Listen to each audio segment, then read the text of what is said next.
Hi, I'm Ande with myWorth, and today I have the pleasure of having a conversation with Julie Zuraw of the Julie Zuraw Group. What Julie does is she works with CEOs and business executives talking about their leadership, providing an opportunity for there to be transformational concepts brought to their businesses so that they can really truly be the leaders that they're meant to be. And we're going to have a really interesting conversation because she has a unique process called the reckoning that really discusses power dynamics. So be sure to stay tuned.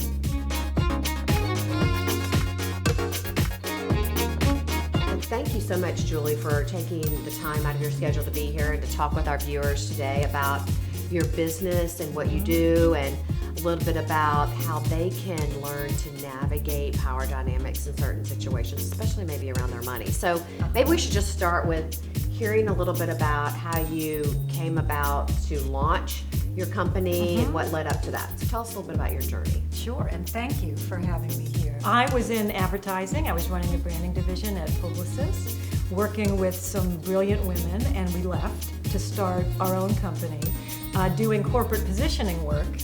And over time, the business evolved, as businesses do. And the more I worked with CEOs and business leaders, the more I realized, first of all, CEOs don't have anybody to talk to, and they have their own leadership issues along with organizational challenges. And I started working more directly with those individuals, and that is what the business has become. And in the last couple of years, people have been asking me to do more work with female executives. Right. And from that, I created this series called The Reckoning.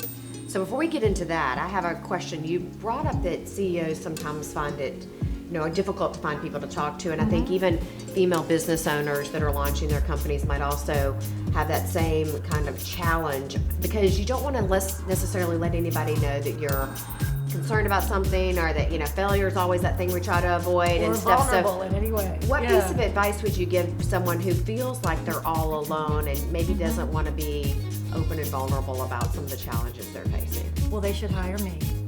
For sure. That's definitely number one, is hire Julie. Well, you find a trusted advisor, and realize that everybody at the end of the day is a human being. We all have the same needs, the same fears.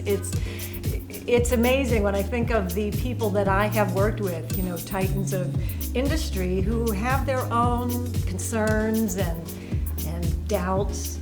Everybody has it. It's just understanding that makes you human.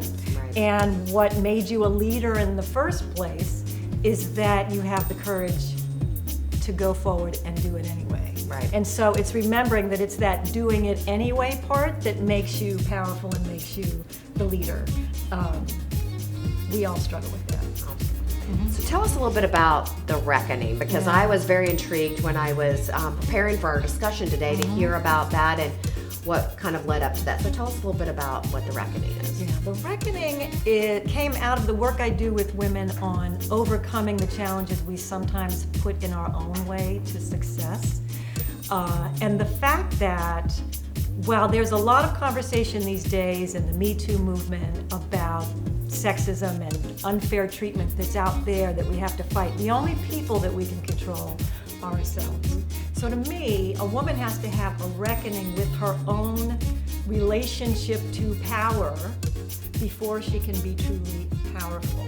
And so it's an event series that's for women, and it helps them understand what I call the male power game, the way that power works in the world as we know it, and the fact that women and men tend to have different ways of communicating that make it a little easier for men or male communicators to play that power game, and make it a little more challenging for female communicators to do so, because our instincts as female communicators don't always work with the way hierarchical power works.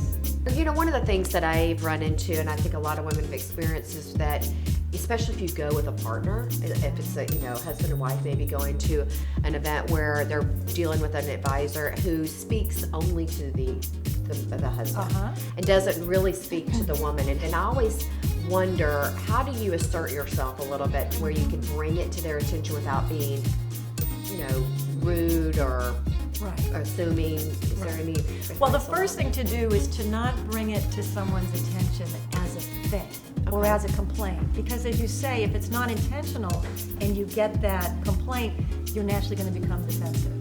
So if I'm a woman in that situation, I just start talking. Or I go like this to my husband and say, Right. and then I Right. do my thing. Right. So the way you do it is to do it. Right. You know, there's not a lot of Don't think about it. figuring out Right. and what if and, you know, how should I do this, and I don't want to hurt anybody's feelings. Just speak. You know, do you believe that what you have to say matters or not? Right. And if you do, you speak. And you and your husband should have a conversation about that as well in a different, you know, setting, so that you want to make sure you're on the same page about that. If you're in a situation where you're with somebody who is just not listening to you and not respecting your presence, then the thing you do is you get up and you end the meeting and you leave. So it's really about you deciding, I'm going to be heard, and I'm going to give this person a chance. If they don't, you know, realize what they're doing, let me try to sort this out and get myself included. But if it's not working, it's not working. Right. You said something that was really interesting. You said you can only control you. You can't control other people, what they Right. may or may not do. And even if you have circumstances, you can only control you. And I think that's such a powerful statement that bears repeating, because when people play the victim, then they absolutely give up control of doing anything about it. And so Right. how do you help leaders really understand that it does reside in them, and that there's no help in pointing fingers to other people, that they have to own that? How do you do that in some of the work you do? Well, we talk about personal power. So it helps sometimes if people understand that what I call the male power game, which is really just the power game, Right. which works this way. So if you think of the corporate ladder, you want to be on top.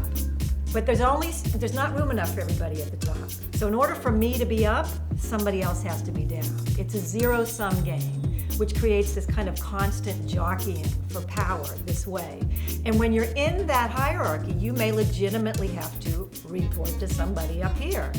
But if there's something going on that isn't right, or something you want to assert, then you call on your personal power, which says, even though we live in this structure, we are all human beings worthy of respect. And I respect myself, and I expect that's how I'm going to be treated. So, you know, it's interesting. I think sometimes we get stopped by using our personal power because maybe in a job situation we don't want to say anything or push the envelope because we need our job, right? We don't Right. want to be looking at offending somebody that may be above us, or maybe making some decisions about our employment. So what would your advice be to women that are kind of in that situation? How do they find their personal power, and how do they make the decision, have the guts, the courage to be able to say it and not be fearful of the consequences? And I find that women want me to tell them, how do I do it, and what's the first step, and what happens if I can't do that part for someone. The courage has to come from you. And of course, this structure, where there's only so much power to go around, that thrives on fear, right? And it counts on the fact that we will be afraid of stepping out of bounds because we'll lose our position. And that is the hardest thing for people to do, because that requires you to be so supremely confident in the sense of knowing your worth, Right. that you can very clearly say, this is okay, this is not okay. So when you think of confronting a problem, you don't have to think of it as a confrontation with a person that's going to be ugly, but rather pointing out to that person, here's the issue going on, and this is what I think about it, and this is what I'm willing to do. And to be open to whatever you get back. You might be Right. surprised and have a great reaction. You might get a terrible reaction, but then you move on from there. So it's taking that first step in a kind of dispassionate way of being very clear about what you're thinking and what you want, and then being prepared to deal with what you get. We are seeing more and more women take a seat in the boardroom, take a seat at the top levels of companies, or launching their own businesses. There's a real boom around that. One of the things I'd love for you to maybe talk about and share about is, as you work with companies, how women are starting to recognize we need to help each other. That it's not like, okay, there's 2 seats that are being filled by Right. women, and so if I get it, or if she gets it, then I can, and it creates this kind of competitive environment where I don't know that our male counterparts always have that. So have you seen a shift in some of the leaders you're working with about kind of that changing and we're starting to help each other? I definitely have, and I think you can see it in popular culture. You can see it even in myWorth, which is about creating this community and inviting female experts in to help other women. My sense is that that's the era we're in now, which is a very good thing. And I've got a client who's a senior partner at a law firm, and she is elevating people, and it turns out that she's elevating a lot of women. And I said, oh, that's so interesting. She said, well, I'm doing it on purpose. Because I want to see more women there. When I do the Reckoning event, I do have women who say, I have issues with male superiors, but also with female superiors who are very hard on me. That may be about there's not enough room in the boardroom, but sometimes that's also because of what I was saying before, that the hardest thing to do is to just be clear and say what you think. And sometimes, because we're fighting against not being treated fairly or having had to fight for our seat at the table, we can sort of overcompensate on the I'm gonna be confident and aggressive when we don't need to. And so that can come out on the people that are reporting to you. Well, let's talk a little bit about money. One of the things that we really strive to talk about at myWorth, it's really two things, is kind of taking control and owning your future and being in partnership with somebody that can help you do that. And it's also about understanding that your bank account or how much money you have is not and should not be tied to your value and your worth as a human being. When you're working with executives and you're working with leaderships, does the idea of money and success, do they come up in your conversations? Is there a strive towards getting to that point, thinking that if I make more money, then I'll be seen as more worthy, more valuable, more successful? I'd love for you to share any insight you have about that. I haven't had that sort of interaction with people. The people I'm working with are making a lot of money, and it's not the money part that they're concerned about. Do they share with you how much money they make? Well, sometimes I know, and it's important in order for me to work with them to kind of know everything. But I'm interested to know if that's what you're finding on myWorth, that people having a fear of not making enough in equating their value to the amount of money they make. Is that what you find people talking about in the community? I think that for me, one of the things that struck me early on in my childhood was how people were attributing certain characteristics to people based on whether or not they had money. And it really goes both ways. It could be just, people who have money making judgments and values about people who don't, and vice versa. And I just noticed that all of a sudden the people that had money were better looking, or they were more charismatic, or they were funnier. And I was like, how is that even related to that? And I just thought it was really fascinating. And so in the kind of striving for success, we've seen such a movement towards really having a conscious form of leadership, a very intentional form of leadership, and making sure we're investing in the right people and investing in the right things and doing things that are authentically true to ourselves. And so money is not necessarily what everyone is striving to get to. I think that started to change in 2008. So I was just curious to see if you, with your leaders, if you're finding there's been a shift there. Well, I think you're right, that nowadays people realize if I'm true to who I am and what I want, the money will follow. And you know what? It always does. It always works that way. So any piece of advice you would give to somebody that might be watching or listening in terms of how they can maybe apply one kind of secret or idea from the Reckoning into their lives every day, and then maybe talk a little bit about if somebody is interested in engaging and coming to a Reckoning event, how they can do that? Well, the real key is to know your worth. The real key is to decide for yourself what your value is, so that when you are going into an interaction, you're approaching it that way. So for instance, if you're on your own and you're going to meet with a financial advisor and you walk in saying, I've never done any of this kind of thing before, I kind of don't know what I'm doing, you're cueing that person to then take control of the conversation. And this happens in business too. So the way you present yourself, as a woman, you've got about 30 seconds in business, and people are assessing you. They're assessing you on whether, am I going to have to deal with her? Is she strong or is she weak?